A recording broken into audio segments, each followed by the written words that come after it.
Awakening Soul 2020 banners.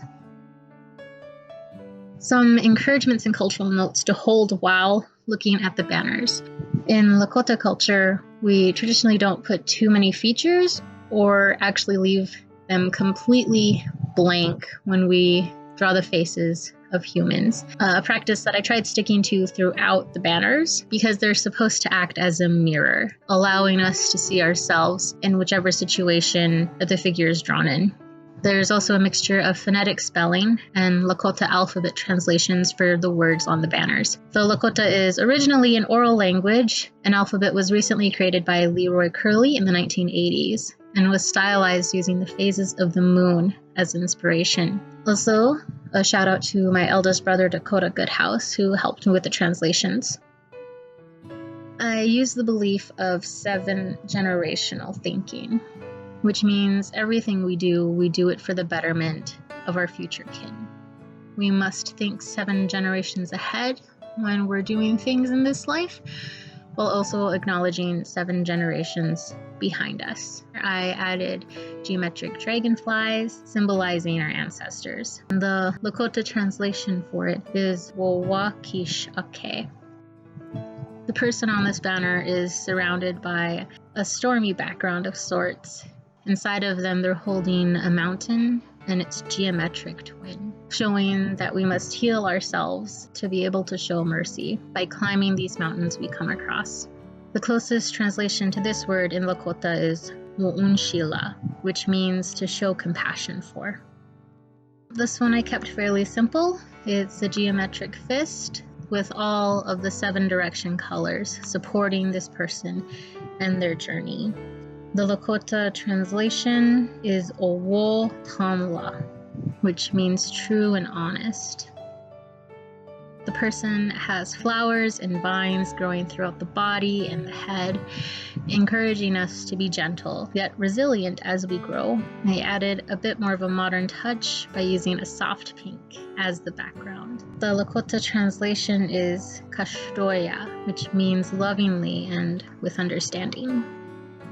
The person is embracing themselves in this one. The purple is a significant choice for this banner and word because, as mentioned, purple represents our own energy.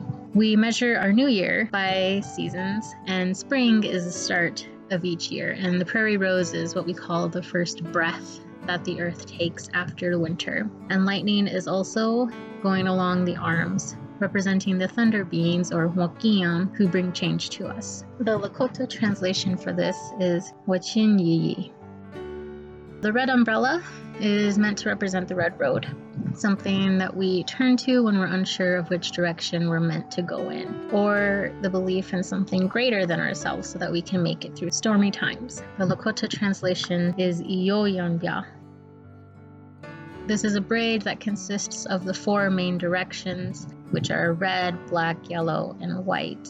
Red was purposely chosen to envelop the braid. In Lakota, when we greet people, we always say, all my relatives, as in we are all connected. I wanted to use that as inspiration for this. The braid is also significant in Indigenous culture as we keep our hair long and braided to show appreciation and acknowledgement to our ancestors. The Lakota translation is Aikhoyake, which means to be connected to. Lakota people believe we come from the Milky Way, and when we start our next journey, that's where our souls go, and we meet our ancestors. Healing is a generational thing. When we heal ourselves, we heal our family and our future generations. That's why I wanted to pair it with the Milky Way, as a reminder that we need to heal ourselves, because someday we'll be the ancestors to people that'll look back on us for guidance. The Lakota translation is Owashte, which means to the benefit of one's self. Black in my culture takes on many meanings, mostly though that it's the color of the West and the color to represent bravery. So I wanted it represented as a road, and the background colors can either be a sunrise or sunset, whichever you prefer, acknowledging the bravery that it took to get through, or perhaps prepare to enter through a rough period in our lives. The Lakota translation is Ho'itika.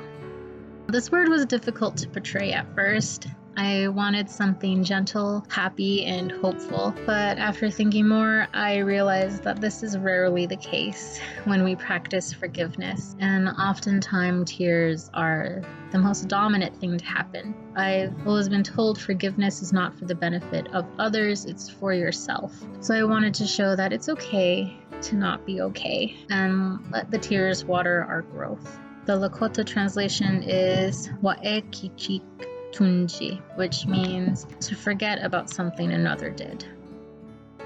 This is required not only in ourselves, but in every relationship we hold. Why it is so important to make the effort to meet others halfway at the very least. We share our energy when we trust, letting us become stronger as a group. And the Lakota translation is Wachinyun. I wanted the person to be exhaling the word out into the world. I decided to put an emphasis on the hair because we believe our hair is what connects us to spirit and our ancestors. When we speak, we throw out our intentions or medicine to everything, so we should always be aware of what we speak out to people. And the Lakota translation is Hopeche. Lakota descriptions and beliefs of the 7 directions and their colors. Red means generosity. It symbolizes the east, the morning, spring, and the spirit. Red is a particularly important color in Lakota culture, often using it in reference to the red road. White means wisdom, and it symbolizes the north, the night, winter, and the mind. Black means bravery. It symbolizes the west, the evening, autumn, and the body. Yellow means perseverance. It symbolizes the south, midday, summer, and the soul. We also have green, which represents the earth, blue, which represents the sky, and purple, which is the color of yourself, and your energy, and the heart. Lakota medicines and some descriptions. We have prairie sage, which is a traditional medicine harvested in the middle of summer, and it's used while praying to clear energy, and it's also used for protection. Sweetgrass, which is a traditional medicine harvested at the end of summer, typically braided, as it represents the hair of the earth. We normally burn it after burning sage because we believe it brings positivity back in. We also have medicine ties throughout the banners. The closest description of those is that they are a physical representation of a prayer. They're tobacco wrapped in red cloth, and normally only the person that the prayers are meant for should be allowed to touch them. Traditionally, we hang them in trees and bushes so that the wind can carry the prayers where they need to go. And the red road. It's a spiritual path that we all take throughout our lives. There is no destination on this path. We just follow it for the journey. We follow this path to live a life that centers humility, generosity, wisdom, and being a good relative to everyone, and learning how to live in a good way.